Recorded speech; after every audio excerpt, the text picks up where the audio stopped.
The film begins with a house at night. The owners, Larry and Gina Wharton, William Betrayal and Diane Ayala Goldner, come home from a night of drinking. While Gina goes upstairs, Larry stays downstairs to read some mail. However, he finds that the lights don't work. Gina calls out for him, and so he rushes upstairs. In their bedroom they find a big red box. Larry assumes one of the workers must have left it. On top of the box is the message for the collection. The box suddenly moves. Larry opens the box and is shocked to find what's inside. A hand suddenly reaches out and grabs Larry. After the opening credits, we see another two-story house having some construction. Among the workers are an exterminator and a man named Arkin, Josh Stewart. The family living in the house is Michael Riley Burke, his wife Victoria, Andrea Roth, their teenage daughter Jill, Madeline Zima, and their little girl Hannah, Carly Scott Collins. Michael asks for Arkin to finish putting bars on the windows today. While outside, Arkin smokes a cigarette while putting up the remaining bars.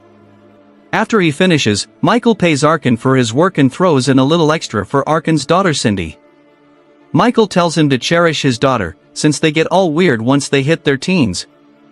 Arkin thanks him and drives off. Later, at home Arkin and his wife Lisa go to the kitchen, where she asks him for the money. It turns out that Lisa owes money to loan sharks, and the deadline is tonight. She's planning on running away with Cindy since she can't pay them, but Arkin promises to get the money for her debt by midnight. Arkin calls Roy, Robert Wisdom, and wants to see him immediately. They meet at a sleazy strip club and talk inside Roy's car. Arkin is an ex-convict and Roy helped him out while in prison. Arkin has been repaying Roy by picking locks and stealing things for him. Arkin tells Roy that he's been casing the house he's been working on. Michael is a jewel broker, and has a valuable jewel hidden in a safe. The family is out of town now, and he needs Roy to pay him tonight. Roy finally agrees to the change of plans and allows Arkin to leave. Arkin drives back to the house at night, and we see that the house is in the middle of nowhere. He puts on a mask and grabs his tool bag. As he sneaks towards the house, he is suddenly attacked by a newly placed dog, which takes a bite out of his mask. Arkin picks the lock to the back door of the house. He enters and everything seems fine. He goes upstairs to the master bathroom and lifts the mirror up, knowing that it covers the safe. He takes off his mask and starts to crack the safe when he hears someone downstairs.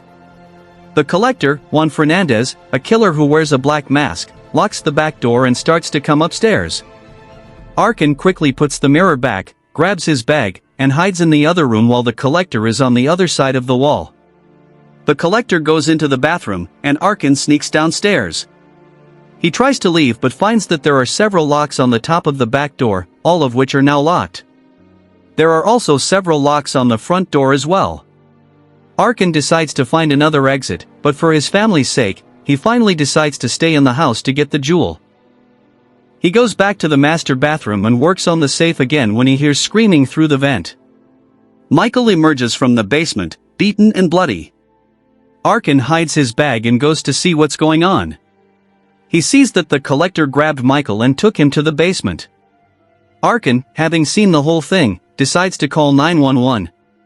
He picks up the phone and doesn't see that a spike has been placed in the receiver. When he puts it to his ear, it stabs him.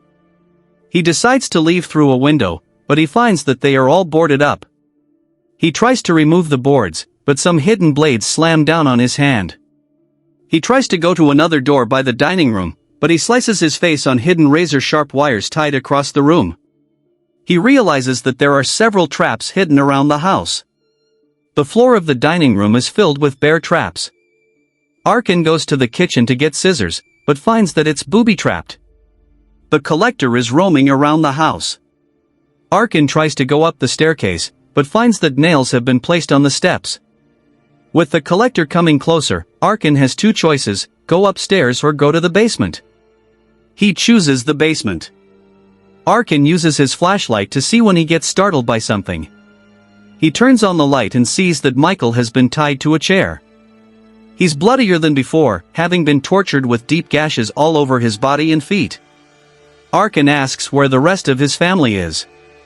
Victoria is in the basement as well. Jill is out with her boyfriend, and he doesn't know if Hannah is still in the house or not.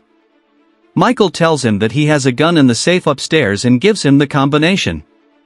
Arkin has Michael quiet down and goes into the other room, where he finds Victoria chained to a bathtub. She also has duct tape pinned over her eyes. Arkin removes a gag from her mouth and calms her down. He says that he'll find Hannah and save them, but she has to help him. He wants her to scream so that when the collector comes downstairs, he can sneak back upstairs. He tells her to stop screaming once the killer comes back down there so that he won't hurt her. Victoria screams, causing the collector to come downstairs. Arkin sneaks upstairs and goes to the master bathroom. He opens the safe and grabs the pistol inside. He also takes the jewel, which is the size of a fist. The only problem is that there are no bullets for the gun. The collector holds Victoria's tongue with a wrench and threatens to cut her tongue off, but doesn't do anything. Arkin looks all over for Hannah, but doesn't find her. He hears a noise coming from a closet. He opens the closet and finds a big red box inside, which is moving. He opens the box and Larry lunges out. His legs are chained to the box. Arkin asks him who he is and what he's doing there. Larry explains that the collector collects people. When he finds someone that he likes, he'll capture them in the box and use them as bait for his next victims. He'll kill everyone else, like his wife Gina. Larry yells for Arkin to get out while he still can, but Arkin puts him back in the box. Arkin goes into Jill's room and sees that the window is wide open. He doesn't see that the floor is covered in some yellow/orange substance. Arkin takes a couple of steps in it and realizes that it's acid. Arkin jumps on the bed and tries to retrieve his shoes, but they are stuck in the acid, along with the cat. The cat tries to free itself but screeches in pain, causing the collector to hear the commotion upstairs. Arkin rips the cat free and throws it away, landing on the window. The reason why the window was open is because it's booby-trapped. As soon as the cat lands, the window slams shut and slices the cat into two, splattering blood all over Arkin's face. The collector goes upstairs and hears Larry in the box. He just kicks the box to get him to shut up. He then goes into Jill's room and finds that the cat is dead. Arkin hides under the covers of the bed, and he has placed books over his shoes to cover his presence. The collector leaves the room, and Arkin does as well, using the books as stepping stones. Arkin grabs a paperclip and sneaks into the basement again. Once there, he finds that Michael has been hung upside down and killed. He goes to the other room and frees Victoria from the bathtub, using the paperclip to pick the handcuffs. Yet, the collector finds her and repeatedly stabs her in the chest, causing her to fall down the stairs into the basement. Arkin hides under a desk as the collector drags the still-alive Victoria back to the tub. Arkin uses the opportunity to escape back upstairs. The collector sews Victoria's mouth shut and records her screams. Arkin breaks a window with a lamp to try to escape, but then hears a car outside. Jill and her boyfriend Chad, Alex Feldman, are fooling around in Chad's car. The collector also hears the car and goes upstairs. Arkin tries to warn them not to come in the house, but it starts to rain outside, causing his screams to go unnoticed. Jill and Chad go inside the house and continue to fool around, oblivious to all the traps around them. They go to the kitchen, where Chad rips Jill's blouse open and takes off her bra. Arkin sneaks downstairs and crawls underneath the dining room table. Jill eventually notices the collector nearby and becomes scared. The collector readies his knife and approaches the couple. He stabs Chad through the hand and pushes him through the doorway, where a trap causes a cleaver to slice his fingers off. Chad then steps into the dining room, where his leg gets stuck in a bear trap. He falls to his knees, causing his other leg to get caught. He finally falls backwards, where he is graphically killed by a plethora of bear traps. The collector grabs Jill and locks the back door again. She calls 911, but he pulls her away before she can say anything. Arkin sets off an alarm clock upstairs, causing the collector to go investigate. Arkin finds that Jill has been tied to the staircase with barbed wire. He frees her, but she freaks out and grabs the scissors from the kitchen. A trap throws her across the room and she is impaled by hidden spikes behind a projector screen. Arkin goes upstairs, removes the boards from a window, and punches the glass out. He jumps down to the ground and starts to run away when he looks back and sees Hannah screaming out for him in a window. He then sees the collector making his way towards Hannah, having heard her screams. Arkin runs back to the house, but the collector reaches Hannah first. He corners her on the staircase, but Arkin shows up and pistol whips him. He carries Hannah to her room and locks the door. They hear the collector trying to break down the door. Arkin comes up with an idea. Hannah and Arkin stay off the floor. The door bursts open and Arkin breaks the fish tank, covering the floor with water. Hannah then pushes her TV onto the floor. However, the collector has pushed Larry through the door, and so Larry is electrocuted to death. The collector throws knives at Arkin, but he manages to escape with Hannah to another room. Arkin turns around and gets a fish hook through his eyebrow. There are several hooks dangling from the ceiling. The collector uses Larry's body as a battering ram on the door. Arkin sends Hannah down a laundry chute, which sends her to the basement. Before Arkin can go down the chute, the collector breaks through the door and grabs him. While they fight, Arkin rips the collector's mask off. The collector knocks Arkin out and puts his mask back on. Arkin has been placed in the basement. His hands are handcuffed and there are several fish hooks impaling his back. The collector wakes Arkin up by slicing his forehead with a knife. Arkin sees Hannah hiding under the desk and pleads with the killer to let Hannah go. The collector notices that Arkin keeps looking towards the desk and approaches it. Arkin insults the collector, calling him a faggot. Angrily, the collector slices Arkin's chest. He also knocks out one of Arkin's teeth. Another car arrives at the house.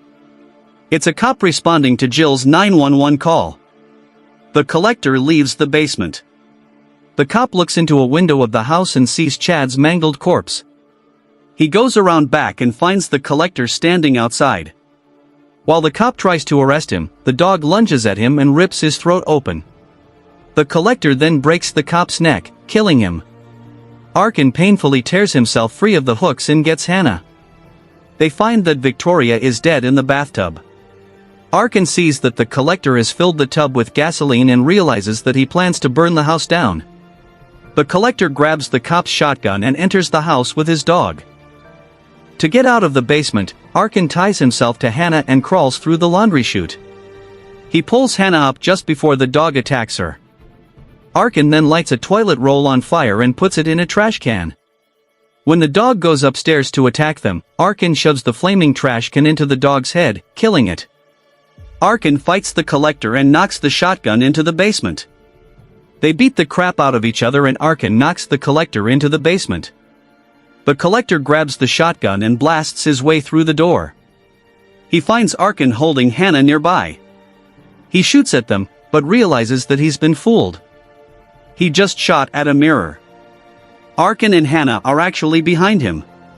Arkin releases the wire for the chandelier, causing it to crush and stab the collector. Arkin and Hannah make it outside and run off. The collector, wounded, also leaves the house.